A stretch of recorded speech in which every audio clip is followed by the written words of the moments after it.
hari ini luar biasa ya, perspektif yang sudah diberikan oleh para panelis, dan saya tidak punya pretensi untuk membuat summary karena sudah dilakukan oleh Mas Fitra. Kita berikan tepuk tangan yang sekeras-kerasnya untuk para panelis.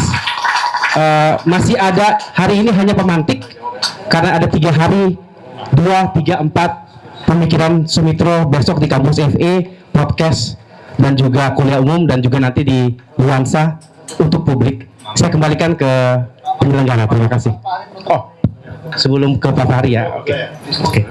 Nanti ada sesuatu yang sebelum itu ada foto bareng sama pemberian hadiah buat narasumber. Oke, saya juga ingin mengucapkan terima kasih luar biasa pada hari ini. Sekali lagi ini adalah satu ikhtiar kita untuk kalau bahasa Padang tuh Pak Fadli ini. Saya orang Sumbawa tapi suka mengerti pepatah orang Padang tuh. Membangkit batang tarandam. Ya, benar nggak itu Pak? Ya benar ya. Membangkit batang tarandam itu istilahnya itu apa yang terendam itu kita angkat supaya kita bisa lihat kembali, dan inilah sebenarnya ikhtiarnya.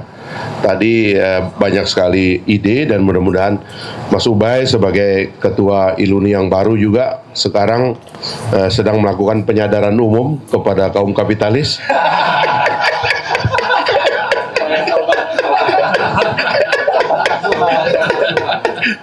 Ini banyak Pak Fuad segala macam ini berkecamuk, tapi insya Allah nanti akan ada forum-forum lain lagi, nanti kita lanjutkan diskusinya saya kira, dan ini adalah tentunya hari pertama, hari awal kita berdiskusi supaya mulai ada perspektif baru untuk memahami gagasan Mas Isra di Deputi PCO. Syukur sekarang merekrut orang-orang seperti Mas Fitra yang ngerti kaum milenial tetapi juga ngerti ekonomi sangat baik, sehingga apa yang menjadi, saya sering bilang begini Pak Tommy, Pak Prabowo itu dalam pengertian saya, Pak Fadli pasti lebih mengerti, sebagai elit Orde Baru tahun 98 itu sedikit lagi itu di puncak kekuasaan gitu loh. Tapi kita tahu ada terjadi gonjang-ganjing politik 98, malah ada masalah besar yang saya anggap sebagiannya Pak Fadli juga menulis tuh. Tadi bukunya saya cantumkan di sini tuh Pak Bejo, yang politik huru-hara bulan Mei. Itu ada saya taruh di sini tadi. Kita anggap itu ada bagian konspirasinya. Tapi Pak Prabowo sebagai pemikir, sebagai orang yang punya mimpi dan cita-cita, semuanya itu sudah dipikirkan dan sudah direncanakan dalam pikirannya. Beliau udah bicara dari awal soal revolusi putih dan sebagainya. Nah sekarang begitu beliau ada di pucuk pimpinan, dia ungkapkan itu. Kadang-kadang seolah-olah itu seperti mimpi dan kita nggak tahu ini asalnya dari mana. Padahal ini fondasinya kuat sekali. Dan inilah saya kira yang kita ingin lakukan sekarang adalah membangkit batang tarandam tadi itu. Mengungkap apa yang sebenarnya ada di balik semua pikiran-pikiran dan kebijakan yang akan ada ke depan. Dan ini PR kita semua. Kita lanjutkan diskusinya di hari-hari yang akan datang dengan sponsor utama dari Danantara. Terima kasih. Assalamualaikum warahmatullahi wabarakatuh. Terima kasih. Nih, luar biasa sekali. Insya Allah isi sore hari ini daging semua ya. Terima kasih sekali lagi, tepuk tangan buat para narasumber. Ya, ini mohon izin sebelum menutup sedikit, bisa dibantu dengan slide-nya, Bang? Kami mohon bantuan dari para narasumber dan yang hadir juga hari ini, terutama yang di depan. Ada sedikit yang kami ingin sampaikan. Kami minta tolong juga. Inilah tadi topik yang kita bicarakan. Buku ini Pak, Todaro. Dari tahun 95 Pak kita mulai pakai. Iya, edisi pertamanya 95. Yang terbaru saya nggak tahu seperti apa gitu. Karena inilah yang kita pelajari. Yang hilang tadi itu ya Pak Fitra ya. Yang hilang tadi. Tapi sebetulnya ternyata bukan ini lebih spesifiknya. Gitu dia. Jadi selain economic development, next ada development economics. Ini yang dikasih judul kepada SP itu ekonomi pembangunan, itu kalau diinggriskan development economics. It's not merely economic development. Setelah saya cari-cari ya, ada buku yang terbarunya bikinan Hayami dan Godo dari Oxford ini. Beliau bicara development economics is coming back to what Adam Smith says. Jadi bukan poverty alleviation, tapi really make the wealth of nation. Itu yang diharapkan beliau.